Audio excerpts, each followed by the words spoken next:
The billionaire's private chef burned dinner, but the taste of her lips was unforgettable. Before we explore all the details of this incredible story, tell us where you're following us from and the time. Subscribe to the channel so you don't miss a thing, and let's embark on this journey together. She should have known the moment she stepped into the kitchen that tonight would be different. Jasmine Monroe adjusted the collar of her chef's coat and surveyed the pristine granite countertops of the mansion's kitchen. 3 months working for Damon Sterling, and she still felt like an intruder in this cathedral of stainless steel and silence. The man who owned this place, this fortress overlooking Lake Tahoe, lived like a ghost in his own home. At 32, Jasmine had worked in enough high-end kitchens to recognize the type: wealthy, demanding, emotionally unavailable.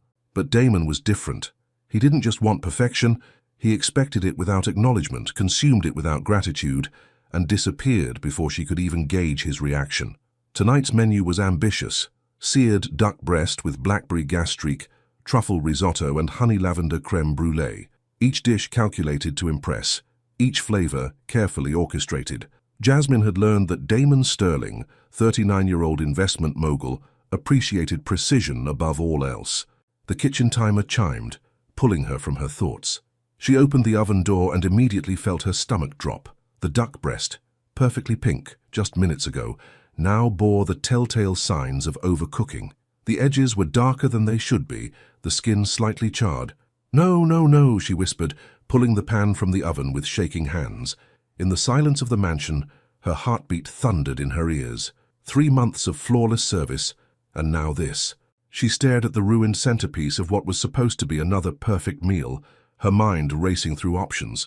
Start over? Impossible. Damon dined at exactly 7:30, and it was already 7:15. She could hear his footsteps in the hallway, the measured pace of a man who lived by schedules and systems. Jasmine quickly plated the duck, arranging the risotto and vegetables with the artistic precision that had earned her reputation in Savannah's finest restaurants. The dining room felt cavernous as she entered, her heels clicking against the hardwood floors. Damon sat at the head of the long mahogany table, absorbed in his tablet, his dark hair catching the light from the chandelier above. He wore a charcoal suit that probably cost more than most people's monthly salary, but he'd loosened his tie, the only concession to being home. "Good evening, Mr. Sterling," Jasmine said, setting the plate before him with steady hands, despite the turmoil in her chest. He looked up briefly, those penetrating grey eyes that seemed to catalogue everything and reveal nothing. "Thank you, Miss Monroe." She turned to leave, as was their routine, but something made her pause at the doorway.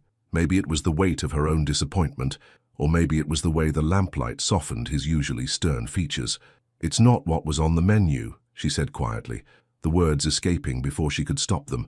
Damon set down his fork, which hadn't yet touched the food. For a moment that stretched like taffy, he simply looked at her. Then something shifted in his expression, a crack in the careful armor he wore. "Perhaps," he said, his voice lower than usual. "That's exactly what I needed." Jasmine felt her breath catch. In 3 months, she'd never heard him speak with anything approaching warmth. She waited for him to elaborate, to explain what he meant, but he'd already returned his attention to the plate. As she walked back to the kitchen, her mind replayed those words, the way he'd looked at her, the almost smile that had ghosted across his lips. She began cleaning the kitchen with mechanical precision, but her thoughts kept drifting to the man in the dining room. What had he meant? And why did his simple response feel like the first real conversation they'd ever had? An hour later, as she prepared to leave for her small apartment in town, Jasmine found the empty plate waiting for her on the kitchen counter. Every bite had been consumed. Beside it lay a small piece of paper with 2 words written in careful script: "Thank you." Standing alone in the quiet kitchen, holding that unexpected note, Jasmine Monroe realized that sometimes the most perfect moments come from the most imperfect mistakes. But she had no idea that this burnt dinner would ignite something neither she nor Damon Sterling were prepared for. The morning light filtering through the kitchen windows felt different somehow. Jasmine arrived at the mansion an hour earlier than usual, unable to shake the restless energy that had kept her awake most of the night. That note, those 2 simple words, had upended everything she thought she knew about Damon Sterling. In her small apartment above the bakery on Pine Street, she turned the paper over in her hands a dozen times, as if it might reveal some hidden meaning. She began her morning routine: inventory the pantry, review the day's menu, prep the ingredients. But her movements felt mechanical, her mind elsewhere. 3 months of clockwork precision, and now she found herself glancing toward the dining room every few minutes, wondering if he would appear. At exactly 8:15, she heard his footsteps. The same measured pace, but somehow it sounded different today. Jasmine focused intently on julienning carrots, her knife work precise and rhythmic. "Ms. Monroe." She looked up to find Damon standing in the kitchen doorway, coffee mug in hand. He'd never entered her domain before. The kitchen was her territory, the dining room his. That was the unspoken rule. "Good morning, Mr. Sterling," she managed, setting down her knife. "Is there something you need?" He stepped further into the kitchen, and she noticed he wasn't wearing a suit. Instead, he wore dark jeans and a white button-down with the sleeves rolled up. It was jarring, like seeing a statue step down from its pedestal. "I wanted to apologize," he said, his grey eyes meeting hers. "For last night, my response was unprofessional." Jasmine felt her pulse quicken. "There's nothing to apologize for. I'm the one who served you an overcooked—" "It wasn't overcooked." His interruption was gentle but firm. "It was unexpected. There's a difference." The silence that followed felt charged with something she couldn't name. Damon moved closer to the counter where she'd been working, his fingers trailing along the granite surface. "You've been cooking for me for 3 months, he said quietly. "Perfect meals, technically flawless. But last night—" He paused, searching for words. "Last night I tasted something I haven't experienced in years." "What's that?" Jasmine whispered. "Authenticity." The word hung in the air between them. Jasmine felt heat rise in her cheeks, not from embarrassment but from something warmer, more dangerous. "I don't understand," she said, though part of her did. Damon set his coffee mug on the counter and looked directly at her. "You put yourself into that dish, your frustration, your vulnerability. It was the first time I felt like I was eating something made by a person, not a machine." Jasmine's breath caught. In all her years of cooking professionally, no one had ever described her food that way. The revelation was intimate, almost too personal for the sterile formality they'd maintained. "I should get back to prep," she said, reaching for her knife again, needing something to do with her hands. "What's for lunch today?" he asked, making no move to leave. She glanced at her notes. "Pan-seared salmon with lemon dill sauce, roasted asparagus and quinoa pilaf. Sounds perfect." But he said it with a slight smile that suggested perfect wasn't what he wanted anymore. After he left, Jasmine stood alone in the kitchen, her heart racing. The careful boundaries she'd built around this job, around herself, suddenly felt fragile. She thought of her grandmother's voice, thick with Georgia honey and wisdom. "Baby girl, the best cooking comes from the heart, not the head." For 3 months, she'd cooked with her head. Last night, her heart had accidentally taken over. As she prepared lunch, Jasmine found herself making small changes. A touch of smoked paprika in the quinoa, something her grandmother would have done. Fresh herbs from the mansion's garden instead of dried ones from the pantry. The lemon dill sauce became more golden, more vibrant. When she served lunch, Damon was waiting in the dining room, but this time he looked up when she entered. "Thank you, Ms.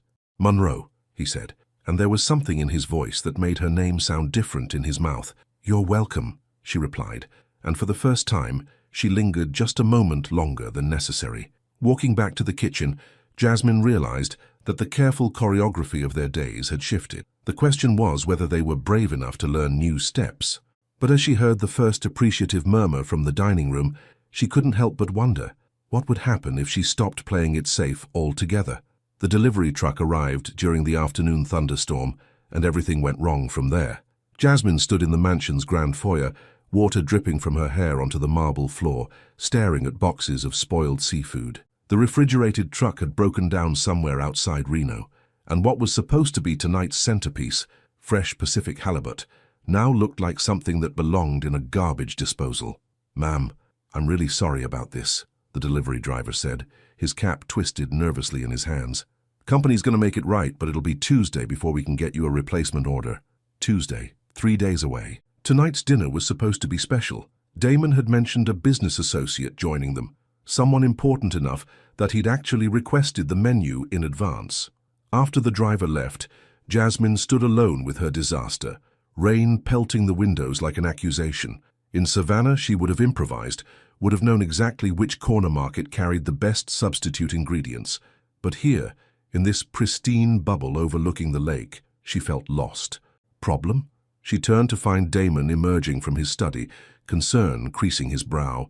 He'd been on conference calls all day, his voice carrying through the house in measured, authoritative tones. Now, seeing her standing among the ruined boxes, his executive composure faltered. "The seafood delivery," she said, gesturing helplessly. "Everything's spoiled. Your dinner tonight can be changed."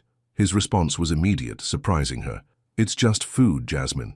The use of her first name sent a small shock through her system. When had they crossed that line? "But your guest," she protested. "You said it was important." Something flickered across his face. Amusement, maybe. "Grayson Westfield can adapt, trust me. The man survived worse than a menu change." Damon moved closer, stepping carefully around the water she'd tracked in. "What would you make if you could serve anything?" The question caught her off guard. "Anything? Forget the business dinner. Forget impressing anyone. What would Jasmine Monroe cook on a rainy Thursday in November?" She felt her pulse quicken at the challenge in his voice. For months, she'd been cooking Damon Sterling's version of perfection. Technically precise, emotionally distant. But what did she want to cook? "Comfort food," she said without thinking. "Something warm. Something that makes you forget it's raining. Then that's what we'll have." 2 hours later, the kitchen smelled like home. Jasmine had transformed the evening into something unrecognizable. Braised short ribs that had been simmering since afternoon, cornbread with honey butter, roasted root vegetables from the mansion's winter garden, the kind of food her grandmother used to make when storms rolled through Savannah. She was sliding the cornbread from the oven when voices drifted in from the entrance hall. Damon's measured tones and another voice, lighter, more animated. "Damon, you hermit, when was the last time you left this fortress?" The newcomer's voice carried obvious affection. "And what smells incredible?" Jasmine smoothed her apron and checked her reflection in the stainless steel refrigerator. She'd met plenty of Damon's business associates. They were usually variations on the same theme: expensive suits, careful smiles, and the kind of small talk that revealed nothing. But Grayson Westfield surprised her. He was younger than she'd expected, maybe mid-30s, with sandy hair and laugh lines that suggested he used them frequently. When Damon led him into the dining room, Grayson's eyes immediately found hers. "You must be the famous chef," he said, extending his hand. "Damon's been very mysterious about you." Jasmine caught the slight emphasis on mysterious, and the way Damon's jaw tightened, almost imperceptibly. "Jasmine Monroe," she said, accepting the handshake. "I hope you don't mind the menu change." "Are you kidding? After eating at pretentious restaurants all week, this is exactly what I needed." Grayson inhaled deeply. "It smells like someone's grandmother lives here." "I'll take that as a compliment," Jasmine said, smiling despite herself. As she served the meal, she noticed the easy banter between the two men. They'd clearly known each other for years. Grayson seemed to be one of the few people who could make Damon laugh, really laugh, not just the polite chuckle he used in business conversations. "So, Jasmine," Grayson said, as she refilled their wine glasses, "how did you end up in Damon's culinary witness protection program?" "Gray," Damon's voice held a warning. "What?" "I'm just asking how someone goes from cooking in real restaurants to hiding out in the mountains with Mr. Personality here." Jasmine felt heat rise in her cheeks, but not from embarrassment. There was something infectious about Grayson's irreverence, the way he treated Damon like a normal person instead of an untouchable icon. "Sometimes," she said carefully, "you need a change of scenery." "And sometimes," Grayson said, glancing meaningfully at Damon, "scenery needs a change of you." The silence that followed was electric. Jasmine excused herself to the kitchen, but she could feel the weight of unspoken words in the air. Later, as she cleaned up, she heard Grayson's voice carry from the study. "She's not what I expected." "What did you expect?" Damon's response was too quiet to make out clearly. "Someone less her. When are you going to admit your—" The study door closed, cutting off the conversation. Jasmine stood at the sink, hands stilled in the soapy water, wondering what Grayson had been about to say, and wondering why the answer felt so important. She wasn't supposed to be there at midnight, but the insomnia had won again. Jasmine padded through the mansion's darkened hallways in her pajamas and an oversized cardigan, drawn by a restlessness she couldn't name. 3 days had passed since Grayson's visit, and something had shifted in the house's atmosphere. Damon had become even more elusive, appearing only for meals and disappearing immediately after with barely a word. The kitchen felt different in the darkness, less like a workplace, more like a sanctuary. She flicked on the under-cabinet lighting, casting everything in a warm amber glow, and began what had become her midnight ritual: baking bread. Something about the rhythm of kneading helped quiet her racing thoughts. She was elbow deep in dough when she heard footsteps in the hallway. Couldn't sleep either. Jasmine spun around to find Damon leaning against the doorframe, his hair disheveled, wearing jeans and a wrinkled t-shirt. She'd never seen him look so human. "I'm sorry," she said, suddenly aware of her appearance. Flannel pajama pants, messy bun, flour dusting her cardigan. "I know it's late. I can clean up and—" "Don't." He stepped into the kitchen, and she caught the faint scent of whiskey on his breath. "Please.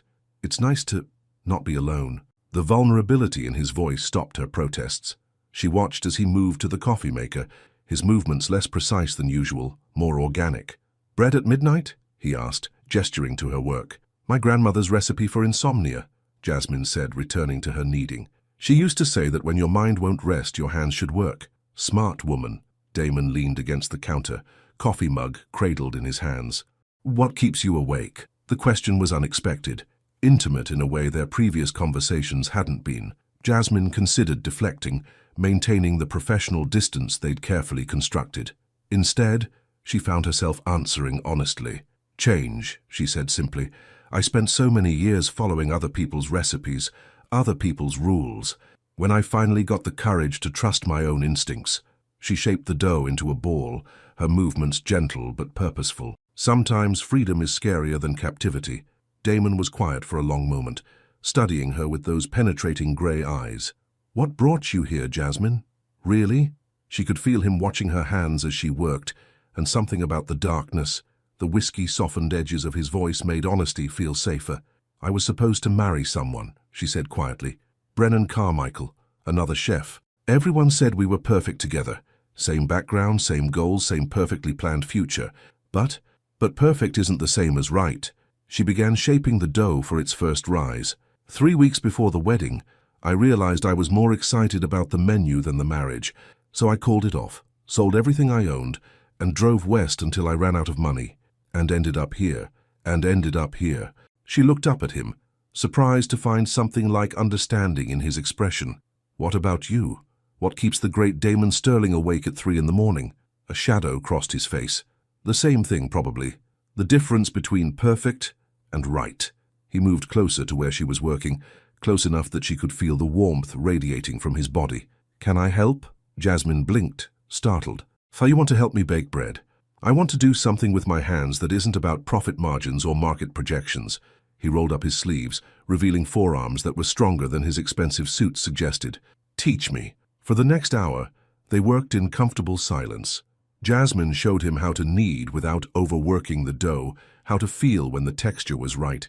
Their hands brushed as she guided his movements, and each accidental touch sent electricity up her arms. "Like this?" Damon asked, his voice lower than usual. "Perfect," she whispered, then caught herself. "I mean, exactly right." When the bread was rising, they sat at the kitchen island with fresh coffee, the space between them charged with unspoken possibility. "Grayson thinks I'm hiding," Damon said suddenly. "Are you?" He considered this, turning his coffee mug in slow circles. "For the past 5 years, yes. After my father died, after the company nearly collapsed, after—" He paused. "After I realized that everything I thought I wanted was just an elaborate way of avoiding what I actually needed, which is connection, real connection, not the performed intimacy of business relationships or social obligations." He looked directly at her. "You know what Grayson said after dinner the other night?" Jasmine's heart hammered against her ribs. "What?" "He said I looked at you the way he'd never seen me look at anyone, like you were necessary." The word hung in the air between them, loaded with implication. Jasmine felt her breath catch, felt the careful walls she'd built around this job beginning to crumble. "Damon," she started, but he held up a hand. "I know this complicates things. I know there's a power dynamic here that makes this difficult. But I need you to know that these past few months, watching you move through this house, transform this sterile space into something that feels like—" He searched for words. "Like home. It's changed something fundamental in me." Jasmine stared at him, her pulse racing. Everything professional in her screamed that this was dangerous territory, but everything human in her yearned toward the honesty in his voice. "The bread's ready for the oven," she said finally, her voice barely above a whisper.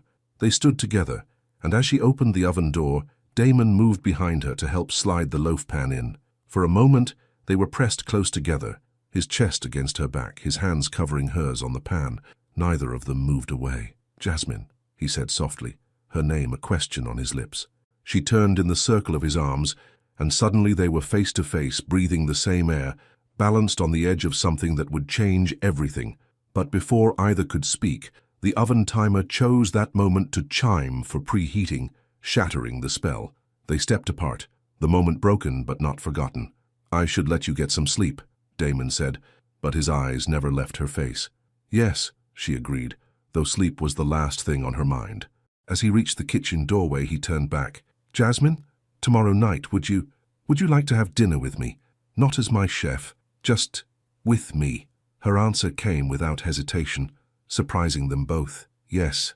After he left, Jasmine stood alone in the kitchen, surrounded by the scent of rising bread and the echo of possibilities she'd never allowed herself to imagine.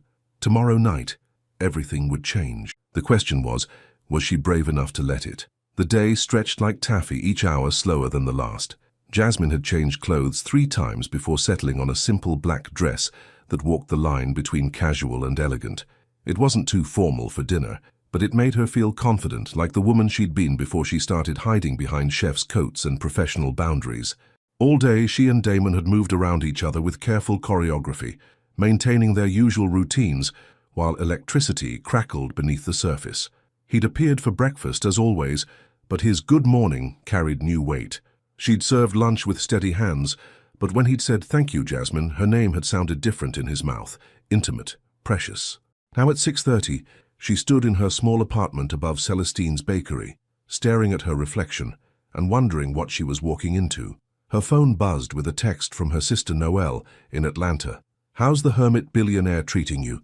Still no romance novel moments?" Jasmine almost laughed. If only Noelle knew. The drive back to the mansion felt different in her own car, approaching as a guest rather than an employee. The evening light painted Lake Tahoe in shades of gold and copper, and for the first time since arriving in California, Jasmine felt like she was seeing the beauty instead of just existing within it. Damon met her at the door, and her breath caught. Gone was the businessman in his fortress of expensive suits. He wore dark jeans and a forest green sweater that brought out flecks of color in his gray eyes.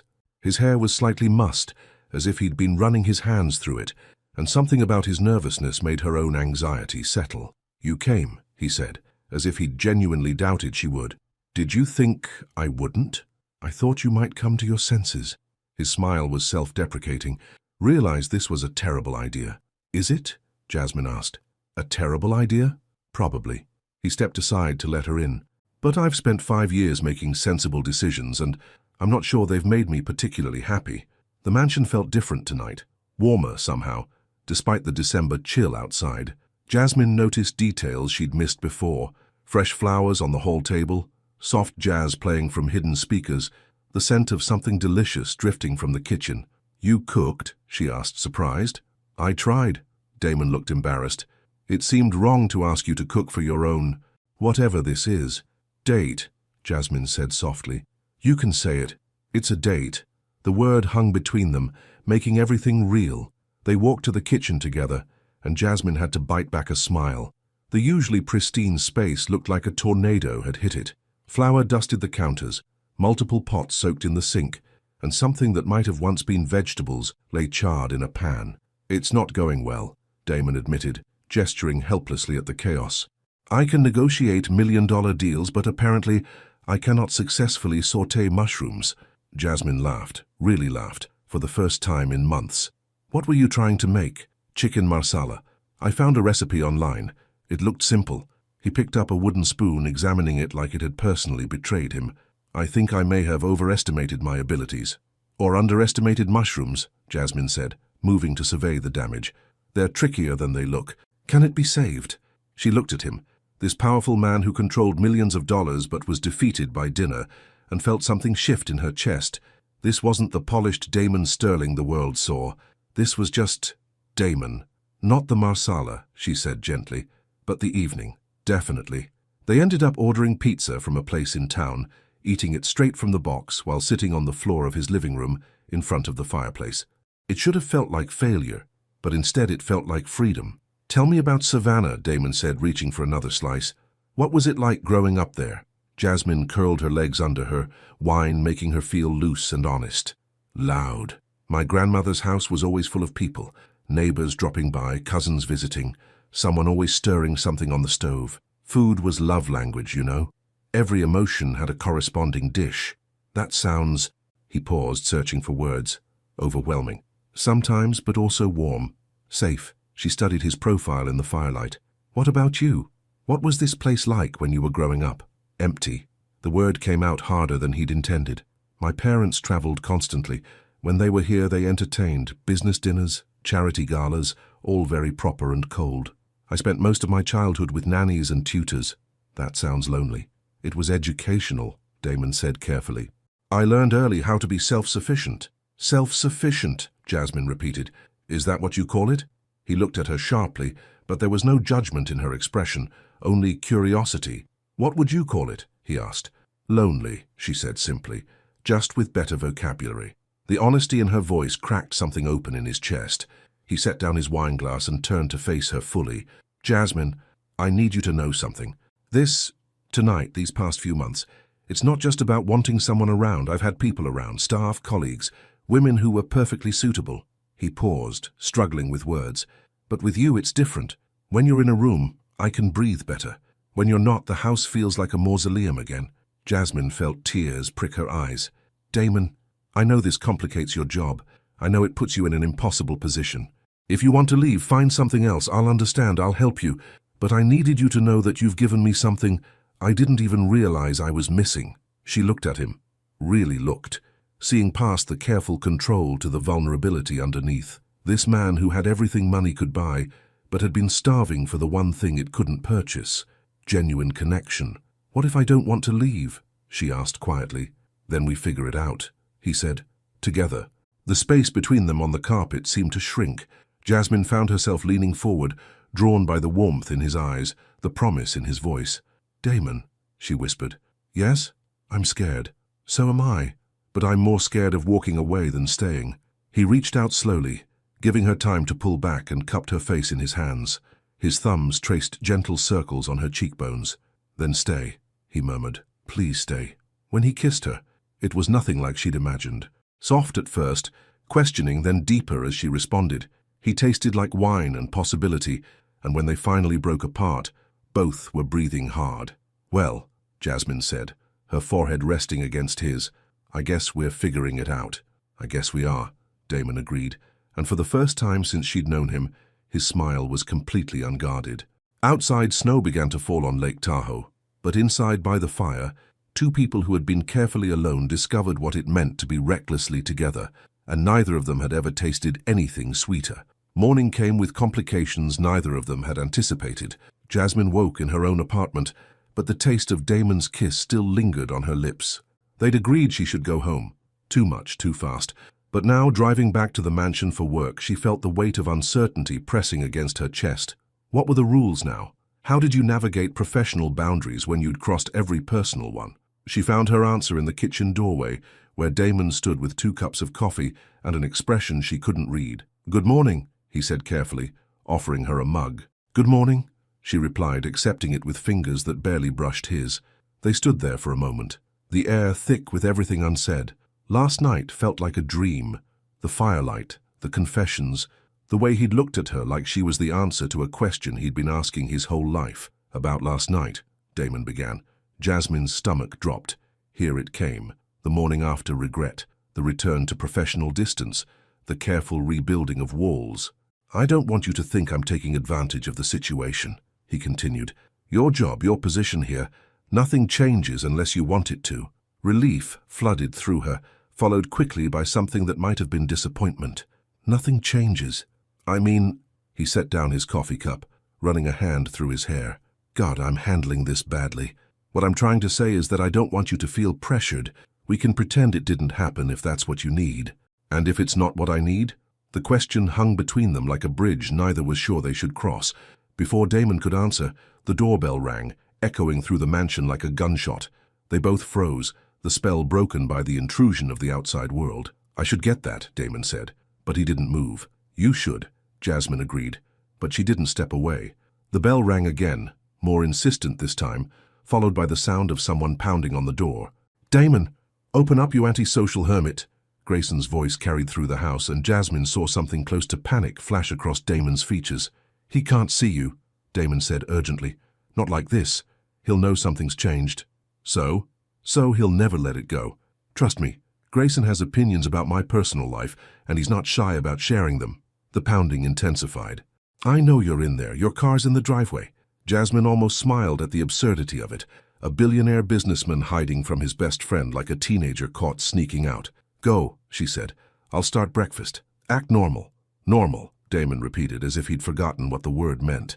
She listened from the kitchen as he opened the door, Grayson's voice immediately filling the space. "There you are. What took you so long? Don't tell me you were still sleeping. It's almost 9.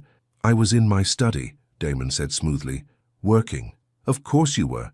God forbid you take a Saturday morning off." Grayson's footsteps echoed on the marble floor. "I brought coffee from that place you like in town and—" His voice stopped abruptly. "Why does it smell like pizza in here?" Jasmine froze at the stove, spatula halfway to the pan. "Pizza?" Damon's voice was carefully neutral. "Don't play dumb with me, Sterling. I know pizza smell when I encounter it. Did you actually eat something that wasn't prepared by your mysterious chef? I may have ordered takeout last night." "You? Ordered takeout?" Grayson sounded genuinely shocked. "What's next, grocery shopping? Doing your own laundry? I should document this moment. Damon Sterling discovers he's human." Their voices moved closer to the kitchen, and Jasmine busied herself with eggs, trying to look professionally absorbed in her work. "Good morning, Jasmine," Grayson said as they entered. "Please tell me you witnessed this historical moment. Did he really eat pizza like a normal person?" Jasmine glanced up, catching Damon's eyes for just a second. "I wouldn't know," she said carefully. "I was at home last night." Something flickered across Grayson's face. Curiosity, maybe suspicion. His eyes moved between them, cataloging details. The way Damon stood just a little too close to the kitchen island, the coffee cups that suggested they'd been talking before he arrived, the subtle tension that hummed beneath their careful politeness. "Interesting," Grayson said slowly. "And here I thought you two were joined at the hip. Damon barely leaves this place, and when he does, he's usually asking where you are." "Gray," Damon's voice held a warning. "What?" "I'm just saying it's nice to see you're capable of feeding yourself." Grayson accepted the plate Jasmine offered with a charming smile, "though I'm sure Jasmine's breakfasts are infinitely better than whatever cardboard pizza you consumed." "I'm sure they are," Damon agreed, and there was something in his tone that made Jasmine's pulse quicken. They ate breakfast with careful conversation, Grayson updating them on his latest business ventures, Damon offering measured responses, Jasmine contributing just enough to seem engaged without drawing attention. But underneath the normalcy, she felt the weight of secrets, the knowledge that everything had changed and nothing could go back. After Grayson left, with promises to return next week and threats to drag Damon into town for actual human interaction, Jasmine and Damon found themselves alone again, the kitchen suddenly feeling smaller. "That was," Damon began. "Terrifying," Jasmine finished. "He knows something's different. Grayson always knows. It's like a superpower." Damon moved closer, close enough that she could smell his cologne. "The question is, what do we tell him when he asks? The truth? Which is?" Jasmine looked up at him, seeing her own uncertainty reflected in his eyes. "I don't know yet," she admitted. "Yesterday I was your chef. Today I'm—" "What exactly? What do you want to be?" The question was simple, but the answer felt monumental. Jasmine thought about her grandmother's voice, about the safety of professional boundaries, about the risk of wanting something she might not be allowed to keep. "More," she said finally. "I want to be more than just the person who cooks your meals." "Then we figure out what more looks like." He reached for her hand, threading their fingers together, and Jasmine felt the last of her resistance crumble. "Your friend is going to make our lives difficult," she said. "Probably," Damon agreed. "But Grayson's an optimist. He believes in happy endings."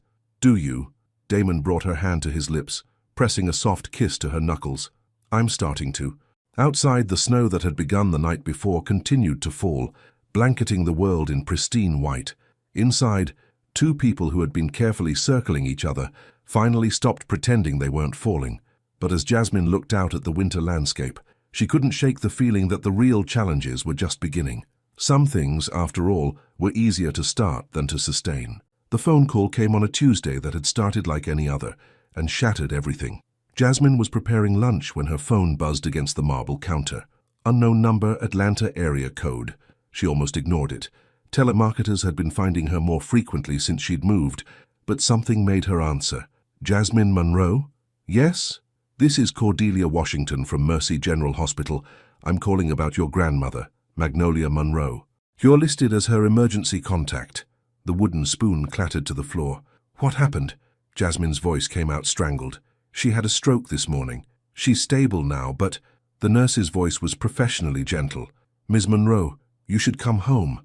The world tilted sideways. Jasmine gripped the counter, trying to process words that felt impossible.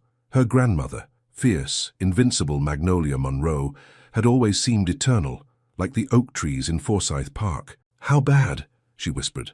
The doctors will need to speak with you directly about her prognosis, but Jasmine, she's been asking for you. After hanging up, Jasmine stood frozen in the kitchen that had become her sanctuary, surrounded by half-prepared ingredients for a meal she could no longer finish. Her hands shook as she reached for her car keys, then stopped. Damon was in his study on a conference call with investors in Tokyo. She could hear his voice through the walls, confident, authoritative, completely unaware that her world had just collapsed. She couldn't just leave, could she? 20 minutes later, she found herself knocking on his study door, still wearing her apron, tears streaming down her cheeks. "Come in," Damon called, then looked up from his laptop. His expression immediately shifted from business to concern. "Jasmine, what's wrong?" "I have to go," she said, the words tumbling out. "My grandmother, she had a stroke. I have to go to Georgia right now." Damon was around his desk in seconds, pulling her into his arms. "Of course you do. What do you need?" "I don't know." She pressed her face against his chest, breathing in his familiar scent. "I can't think. I need to pack, find a flight, call the hospital." "Breathe," he said softly, his hands stroking her hair. "Let me help. I'll have my assistant book the next flight to Atlanta. You go pack." "But your dinner tonight and tomorrow's—" "Jasmine." He pulled back to look at her, his grey eyes fierce with certainty. "Nothing else matters right now. Nothing." An hour later, she stood in the mansion's foyer with a hastily packed suitcase, feeling like she was abandoning everything she'd built here. Damon had worked miracles: a first-class seat on a flight leaving in 3 hours, a car waiting at the airport, even a hotel reservation near the hospital. "I don't know how long I'll be gone," she said, fresh tears threatening. "However long you need." He cupped her face in his hands. "Your grandmother raised you. She comes first. What if—" She stopped, unable to voice her fears. What if Magnolia didn't recover? What if this was goodbye? What if she never came back to this house, to him? "What if nothing?" Damon said firmly. "We'll figure it out when we need to. Right now you focus on being there for her." The drive to the airport passed in a blur. At the departure gate, Damon pulled her aside one more time. "Call me," he said, "whenever you need to, day or night." "This complicates everything," Jasmine whispered. "Us, whatever this is." "No," he interrupted. "This is life, real life. And if what we have can't survive real life, then it wasn't worth having." The flight to Atlanta felt endless. Jasmine stared out the window at clouds that looked like cotton balls, remembering how her grandmother used to point them out during long car rides through Georgia back roads. "Look, baby girl," Magnolia would say. "God's decorating the sky just for us." Now those same clouds blurred through tears as Jasmine wondered if she'd ever hear that voice again. Mercy General Hospital smelled like disinfectant and despair. Jasmine's sister Noelle was waiting in the family lounge, her designer clothes wrinkled, her usually perfect makeup smudged. "Thank God you're here," Noelle said, pulling her into a fierce hug. "She's been asking for you constantly. The doctors say the next 48 hours are critical." Magnolia Monroe looked impossibly small in the hospital bed, connected to machines that beeped and hummed with mechanical efficiency. At 73, she'd always been a force of nature, all curves and laughter and opinions delivered with the authority of someone who'd lived through segregation, raised 5 children, and buried 2 husbands without losing her faith in tomorrow. Now she looked fragile, breakable in a way that made Jasmine's chest tight with panic. "Grandmama?" Jasmine took her hand, careful of the IV line. Magnolia's eyes fluttered open, focusing slowly. When she saw Jasmine, her face transformed with a smile that was weaker than usual but no less radiant.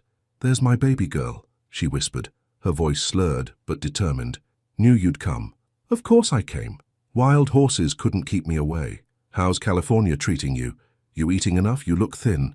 Even hooked to machines, Magnolia Monroe was worried about whether her granddaughter was eating properly. Jasmine laughed through her tears. I'm eating fine, Grandmama. I'm cooking for someone very nice. Someone nice, Magnolia's eyes sharpened with interest. Someone special? Jasmine hesitated. 3 days ago, she would have said no automatically. Now, maybe, she admitted. Good. Life's too short for maybes, baby girl. You find something real, you hold on to it. Magnolia's grip tightened slightly. Don't make my mistakes. What mistakes? Playing it safe. Your grandfather, he wasn't my first choice. He was my safe choice. Good man, provided well, but... She closed her eyes briefly. Sometimes I wonder what would have happened if I'd been braver. The confession hung in the air, reframing everything Jasmine thought she knew about her grandmother's love story. Tell me about this someone, Magnolia whispered. So Jasmine did. Sitting beside the hospital bed, holding her grandmother's hand, she found herself describing Damon, not the wealthy businessman, but the man who'd learned to make bread at midnight, who'd kissed her like she was precious, who'd dropped everything to help her get home. Sounds like he sees you, Magnolia said when she finished. Real seeing, not just looking. I'm scared, Grandmama. Good. Means it matters. Magnolia's eyes were growing heavy, but she fought to stay focused. Promise me something, baby girl. Anything. Don't let fear make your choices. I did that once, and it cost me decades of wondering what if. You're braver than I was. Use that bravery. Later that night, in the hotel room Damon had arranged, Jasmine stared at her phone. It was after midnight in California, but she needed to hear his voice. He answered on the first ring. How is she? No greeting, just immediate concern. Stable. Weak, but still herself. Jasmine curled up in the unfamiliar bed. The doctors are cautiously optimistic. And how are you? The simple question broke something open in her chest. Scared, grateful, confused. Tell me. So she did. She told him about her grandmother's confession, about playing it safe versus being brave, about the fear that this crisis had revealed how uncertain everything in her life really was. I don't know what I'm doing, Damon, she whispered. With her, with my job, with us.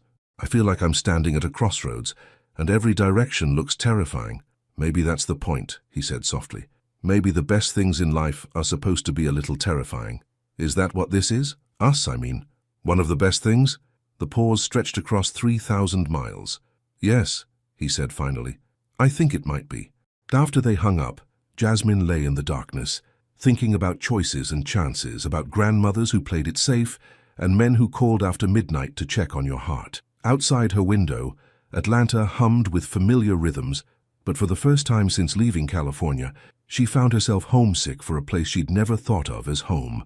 The question was, which home was calling her back? The offer came disguised as salvation, and Jasmine almost didn't see the trap. 3 weeks in Atlanta had blurred into a rhythm of hospital visits, family consultations, and sleepless nights.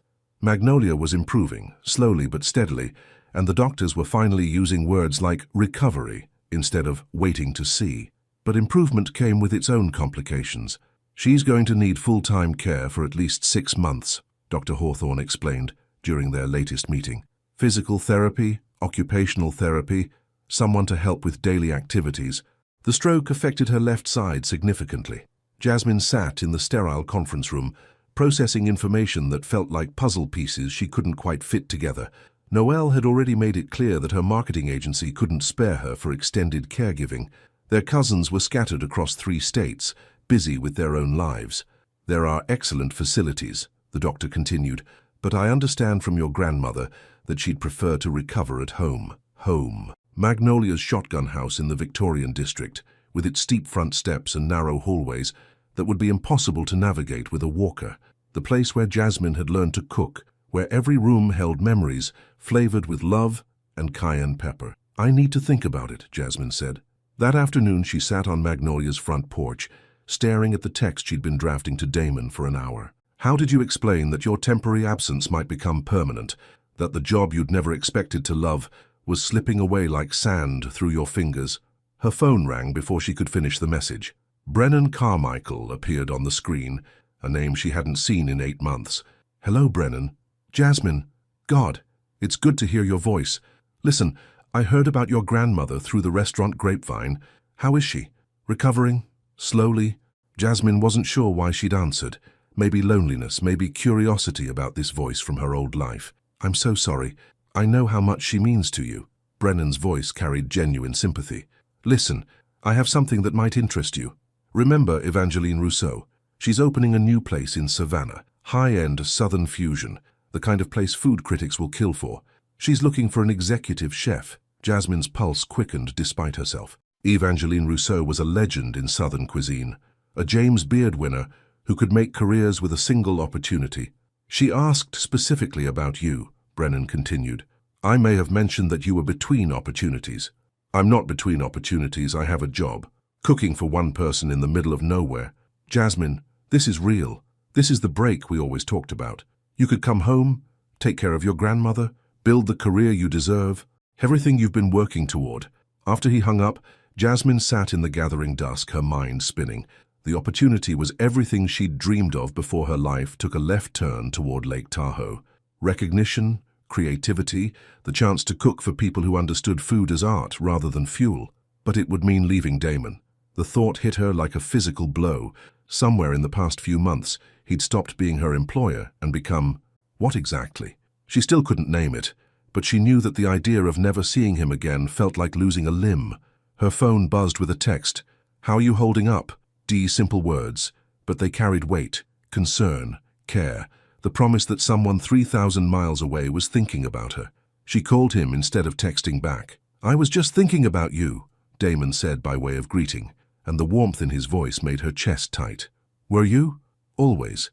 No hesitation, no pretense. How's Magnolia today? Better, much better. The doctors think she'll be able to go home next week, but Jasmine stared at the house that had shaped her childhood. She's going to need help. A lot of help. And you're thinking about staying. It wasn't a question. Somehow he already knew.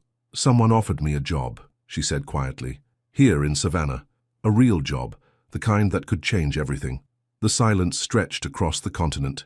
When Damon finally spoke, his voice was carefully neutral. Tell me about it.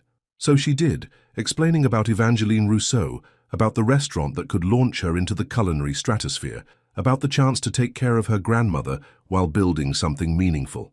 It sounds perfect, Damon said when she finished. Does it? Doesn't it? Everything you've worked for, plus the chance to be there for family. What's not perfect about that? There was something in his tone, a distance, a careful politeness that felt like armor. Jasmine realized he was already letting her go, already rebuilding the walls that had taken months to break down. Damon, you should take it, he said firmly. This is your career, your family. I always knew this was temporary. Did you? The question came out sharper than she'd intended. Because it didn't feel temporary when you kissed me. It didn't feel temporary when you told me I was necessary. Another silence, heavier this time. What do you want me to say, Jasmine? That I want you to give up your dreams to cook my meals and warm my bed? That sounds like a prison, not a relationship. That's not what Isn't it? His voice was getting colder, more distant. Face it. What we have isn't real. It's proximity and convenience and loneliness dressed up as something more meaningful. You belong in Savannah. You belong with people who understand your world. Each word felt like a slap. Jasmine gripped the phone, feeling the careful foundation they'd built crumbling beneath them. Is that really what you think? She whispered. I think you should take the job and stop trying to complicate something that was always going to end. The line went dead. Jasmine stared at her phone, tears streaming down her cheeks. In one conversation, everything had changed. The possibility she'd been afraid to name, the future she'd started to imagine, the man who'd made her believe in second chances. Maybe he was right. Maybe what they'd had was just circumstance, just two lonely people finding temporary comfort in each other. But sitting on her grandmother's porch, surrounded by the ghosts of her childhood, Jasmine couldn't shake the feeling that he was wrong about everything else. The question was, what was she brave enough to do about it? Inside the house, she could hear Noelle on the phone with the discharge planner, making arrangements for Magnolia's homecoming. Real life, moving forward with or without her input. Jasmine pulled up Brennan's contact information and stared at the call button. One choice would take her home to everything familiar and safe. The other would mean fighting for something that might not even exist. As the sun set over Savannah, painting the sky in shades of gold and regret, Jasmine Monroe prepared to make the most important decision of her life. But first, she needed to figure out what her heart was actually telling her to do. Sometimes the clearest answers come from the people who love you most. Jasmine sat beside Magnolia's hospital bed, mechanically peeling an orange, while her grandmother pretended to nap. 3 days had passed since her conversation with Damon. 3 days of carrying his words like stones in her chest. What we have isn't real. It's proximity and convenience and loneliness dressed up as something more meaningful. You gonna tell me what's eating at you, baby girl? Or we gonna keep pretending that Orange did something to deserve that kind of violence? Jasmine looked up to find Magnolia watching her with sharp eyes that missed nothing, stroke or no stroke. I thought you were sleeping. I was thinking. Sometimes they look the same. Magnolia struggled to sit up straighter, her left side still weak, but her will as strong as ever. You've been carrying something heavy since Tuesday. Time to put it down. Jasmine set aside the mangled orange and took her grandmother's good hand. The job offer I told you about. I need to decide today. And I'm terrified of making the wrong choice. Magnolia studied her granddaughter's face with the intensity of someone who'd raised 5 children and buried 2 husbands. This ain't about the job, is it? It's about everything. The words tumbled out.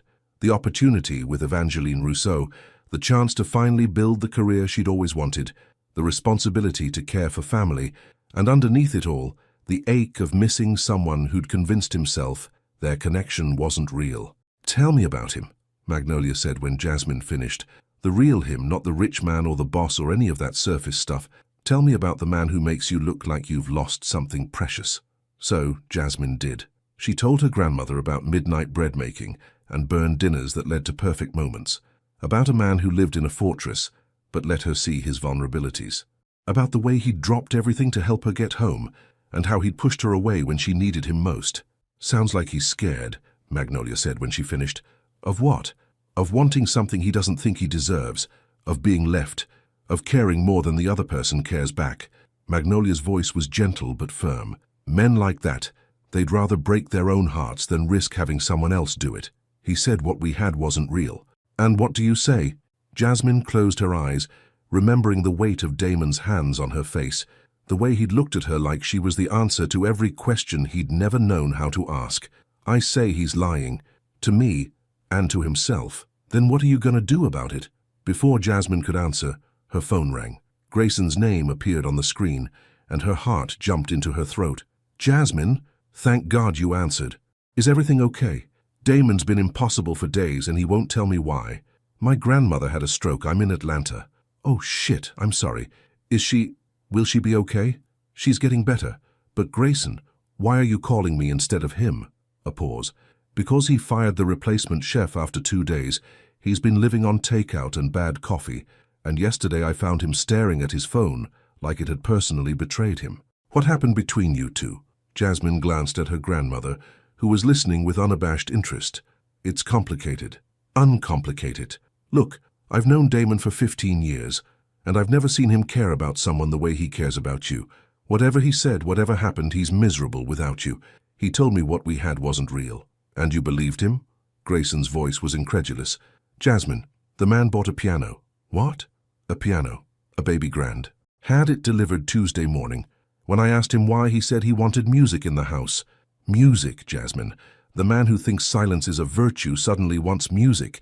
Grayson's voice softened. He's nesting, creating a home. For you. Jasmine felt tears prick her eyes. Magnolia squeezed her hand. He bought a piano, she whispered. A beautiful one. And then spent 2 hours tuning it himself, even though it came perfectly tuned. I think he just needed something to do with his hands that wasn't calling you. After Grayson hung up, with promises to keep Damon from starving himself, Jasmine sat in the hospital chair, her mind reeling. Piano music's nice, Magnolia said mildly. Grandmama, baby girl, I'm going to tell you something, and I want you to listen with your whole heart. Magnolia's voice carried the weight of decades, of hard-won wisdom and carefully learned lessons. Fear makes liars of us all. Makes us say things we don't mean. Do things that hurt the people we love most. That man of yours, he's scared you're gonna leave, so he's trying to leave first. But the job will be there or it won't. Other jobs will come. But love? Magnolia's eyes were fierce with certainty. Real love? The kind that makes you brave instead of safe? That comes once if you're lucky, twice if you're blessed. You're gonna let fear kill it before it has a chance to grow. Jasmine thought about her grandmother's confession about playing it safe, about choosing security over possibility, and spending decades wondering, what if? What would you do? She asked. I'd fight for it. I'd get on a plane and tell that foolish man exactly how I felt, even if he was too scared to hear it the first time. Magnolia's smile was soft but determined. And then I'd come back here and take care of my family, and figure out how to build a life that holds all the love I've been blessed with. Both, the job and him. Why not both? You think love only works if you sacrifice everything else? Baby girl, the right love makes you bigger, not smaller. It gives you courage to want more, not less. That evening, Jasmine called Evangeline Rousseau directly. I'm honored by the offer, she said, pacing her hotel room. But I need to ask for something unconventional. I can start in January, but I'll need flexibility to travel occasionally. Family obligations. How occasionally? Once a month, maybe more at first. My grandmother's recovering from a stroke. Evangeline was quiet for a moment. Family first, she said finally. I respect that. We'll make it work. The next call was harder. Brennan, it's Jasmine. I'm taking the job, but on my terms, and I need a favor. 2 hours later, she had a plan. It was crazy, complicated, and required more courage than she'd ever asked of herself. But as she packed her suitcase, Jasmine felt something she hadn't experienced in weeks. Hope. Her flight to Reno left at dawn. Magnolia had been right about one thing. Real love didn't ask you to choose between your heart and your dreams. It gave you the courage to fight for both. But first, she had to convince a stubborn billionaire that what they'd built together was worth the risk of believing in, even if he'd forgotten how to believe in anything at all. The mansion felt like a tomb when she walked through the door. Jasmine stood in the foyer she'd crossed 1,000 times, her heart hammering against her ribs. The house was too quiet, too still, as if it had been holding its breath since she left. Her key still worked. Damon hadn't changed the locks, hadn't officially severed the connection that bound her to this place. She followed the sound of piano music. The melody was hesitant, unpracticed, someone learning to play rather than performing. Jasmine found him in what used to be the formal living room, now transformed by the presence of a gleaming black baby grand piano that dominated the space like a beautiful confession. Damon sat with his back to her, shoulders tense with concentration as he worked through what sounded like a simple Bach piece. His hair was longer than she remembered, disheveled as if he'd been running his hands through it. He wore the same clothes he'd had on during their last video call, wrinkled button-down, day-old stubble, the look of a man who'd stopped caring about appearances. You came back. He didn't turn around, didn't stop playing, but she heard the wonder in his voice, as if he'd been imagining this moment and couldn't quite believe it was real. I came back, she confirmed, setting down her suitcase. Nice piano. His hand stilled on the keys. Grayson has a big mouth. He's worried about you. He said you fired my replacement. She wasn't you. Finally, Damon turned to face her, and Jasmine's breath caught. He looked hollowed out, haunted by the same ghosts that had been following her across the country. She was technically proficient, professionally trained, completely adequate, but she wasn't you. What am I, Damon? The question hung in the air between them, heavy with everything they'd left unsaid. Damon stood slowly, his movements careful, as if any sudden motion might make her disappear. You're the reason I bought a piano I don't know how to play. You're the reason this house feels like a mausoleum when you're not in it. You're the reason I've been learning to cook terrible meals just to feel close to something you touched. His voice broke slightly. You're necessary, Jasmine. Not just convenient or proximate or any of the lies I told myself. Necessary. Jasmine took a step closer, then another, until she could see the pain etched in the lines around his eyes. Then why did you push me away? Because I'm terrified. The admission came out raw, unguarded. Because everyone I've ever needed has left. And I thought if I pushed you away first, it might hurt less when you chose your real life over whatever this is. And did it? Hurt less? Damon laughed, but there was no humor in it. It nearly killed me. 3 weeks of wondering if I'd thrown away the best thing that ever happened to me because I was too afraid to fight for it. Jasmine reached up and cupped his face in her hands, feeling the rough stubble against her palms. I took the job. She felt him tense, saw the resignation flicker across his features. In Savannah, she continued, working for Evangeline Rousseau. It's everything I ever dreamed of professionally. I'm happy for you. The words came out strangled, but he meant them. Even breaking his own heart, he wanted her to have everything she'd worked for. But I negotiated terms, flexibility to travel once a month, sometimes more, because I have family in Georgia who needs me and... She paused, gathering courage. And because I have someone in California who I hope still needs me too. Damon's eyes searched her face, afraid to hope. What are you saying? I'm saying I don't want to choose between my dreams and my heart. I'm saying I want both. The career I've worked for and the man who bought a piano because he wanted music in our home. I'm saying I love you, even when you're being an idiot, even when you're scared, even when you try to convince us both that what we have isn't real. Jasmine, I'm saying I want to build something together, something bigger than either of us could create alone. I want to come home to you between jobs, cook for you when I'm here, miss you when I'm gone, and never doubt that what we have is worth fighting for. Damon pulled her into his arms so suddenly she gasped, holding her like she might evaporate if he loosened his grip. I love you, he whispered against her hair. God, I love you so much it scares me. I've never wanted anything the way I want a future with you. Then let's build one, together, messily, imperfectly, bravely. When he kissed her, it tasted like coming home and starting over all at once, like forgiveness and possibility, and the kind of love that makes you brave enough to want more than you ever thought you deserved. Play for me, Jasmine said when they finally broke apart. I'm terrible. I've only been learning for 3 weeks. Play, anyway. So he did, settling back at the piano bench with Jasmine beside him. His hands found the keys again, picking out the same simple melody she'd heard when she arrived. It was halting, imperfect, beautiful in its honesty. Why Bach? She asked. It seemed like something you'd like. Complicated but structured, technical but emotional. He glanced at her. Like the best recipes. Jasmine leaned against his shoulder, breathing in his familiar scent, listening to music that was being created just for her. Outside, snow began to fall on Lake Tahoe again, but inside, surrounded by the warmth of connection and possibility, everything felt perfect in its imperfection. I have something to tell you, she said. More revelations? I'm not sure my heart can take it. My grandmother wants to meet you. She said any man foolish enough to buy a piano for love deserves a proper introduction to the family. Damon's hands stilled on the keys. She wants to meet me. In February. I'll be back for a long weekend, and she insisted. Fair warning, she's going to feed you until you can't move and ask inappropriate questions about your intentions. And what should I tell her? About my intentions? Jasmine smiled, thinking about Magnolia's words about fear making liars of them all, about the courage to want more than safety. Tell her you intend to love her granddaughter completely, imperfectly, and permanently. Tell her you intend to build a life that's big enough to hold all the love we've been blessed with. And if she asks about the long-term plan, tell her we're making it up as we go along, but we're making it together.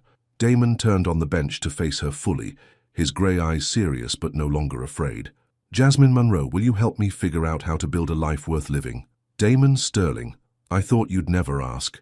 When he kissed her again, the piano keys sang beneath them, accidental music for an intentional love story, and somewhere in the space between melody and silence, two people who had been carefully alone discovered what it meant to be recklessly, perfectly together.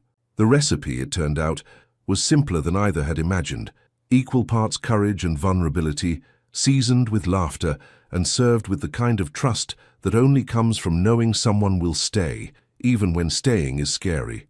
Especially when staying is scary. Outside, the snow continued to fall, blanketing the world in pristine possibility. Inside, surrounded by music and love and the promise of tomorrows worth fighting for, Jasmine Monroe and Damon Sterling began writing the first page of their forever. 2 years later, the kitchen smelled like home, and that was everything. Jasmine stood at the stove in the early morning light, stirring grits with one hand while balancing her phone with the other, talking Noelle through a dinner party menu for her anniversary celebration. Through the window, she could see Lake Tahoe stretching endlessly blue, crowned by mountains that had learned to feel like family. Trust me, she said into the phone, if you make the cornbread from Grandmama's recipe, Terence will propose again, just for good measure. Noelle's laughter carried across the country. She's doing well this week. Yesterday she tried to reorganize my spice cabinet over video call, said I had the paprika in the wrong place. Jasmine smiled, remembering her grandmother's indignant expression on the laptop screen. The stroke slowed her down, but it didn't change her. And you? How are you holding up with the restaurant opening? Jasmine glanced at the calendar on the refrigerator, marked with red circles around the next 2 weeks. Her third restaurant project with Evangeline was launching in Charleston, a farm-to-table concept that had been 18 months in the making, the culmination of everything she'd worked toward. Terrified and exhilarated, she admitted. The usual. And Damon's okay with you being gone for the opening? He's coming with me. The words still felt miraculous, even after 2 years of making this life work. He closed some big deal early, said he wanted to be there for the first night. After hanging up, Jasmine turned back to the stove, adding butter and cheese to the grits the way Magnolia had taught her. Simple ingredients elevated by technique and love. The metaphor wasn't lost on her. Something smells incredible. She turned to find Damon in the doorway, hair sleep-rumpled, wearing pajama pants and the old Berkeley t-shirt she'd stolen from him months ago, and he'd stolen back. He looked younger somehow, softer around the edges in a way that 2 years of steady love had cultivated. Shrimp and grits. I thought we should practice before Charleston. Bringing the full Southern charm offensive, he moved to the coffee maker, starting their morning ritual. They won't know what hit them. That's the plan. Jasmine watched him measure coffee with the precision he brought to everything, even in his half-awake state. Grayson called last night. He wants to invest in the Nashville project. Of course he does. He's been trying to get in on your success since the Food and Wine article. The magazine feature had been unexpected. A piece about chefs who were redefining success by building careers that spanned geography and tradition. The writer had been fascinated by Jasmine's unconventional arrangement, splitting time between her California home and consulting work across the South, building a reputation that wasn't tied to a single restaurant or city. He also said to tell you the piano recital was beautiful, Jasmine added, grinning. Damon groaned. I told him not to record that. You played Chopin, not chopsticks. I'm impressed. I had a good teacher. He moved behind her, wrapping his arms around her waist as she stirred. And good motivation. The piano had become a fixture of their evenings, Damon practicing while Jasmine worked on new recipes, the music providing a soundtrack to their domestic symphony. He'd never be a professional, but there was something beautiful about watching him learn, about the patience he'd discovered for imperfection in service of beauty. The contractor called about the Georgia house, he said, his voice carefully neutral. Jasmine leaned back against his chest. The house, Magnolia's house, had been a point of discussion for months. With her grandmother doing well in the assisted living facility she'd finally agreed to try, the old shotgun house sat empty, too full of memories to sell, but too small for practical use. And he says it would be cheaper to tear down and rebuild than to renovate. But he could restore it exactly as it was, just safer, accessible. You want to restore my grandmother's house. I want you to have roots wherever you need them. California, Georgia, wherever your work takes you. His arms tightened slightly. I want us to have homes, plural, places that fit the life we're building. Jasmine turned in his arms, studying his face. That's a big investment for someone who used to live like a monk. Good thing I fell in love with someone who taught me the difference between existing and living. She stood on her toes to kiss him, tasting coffee and morning, and the promise of another day built together. When they broke apart, she noticed the small velvet box on the counter behind him. Damon, I know. We said we didn't need the paperwork, that what we have doesn't require official recognition. He reached for the box with hands that weren't quite steady.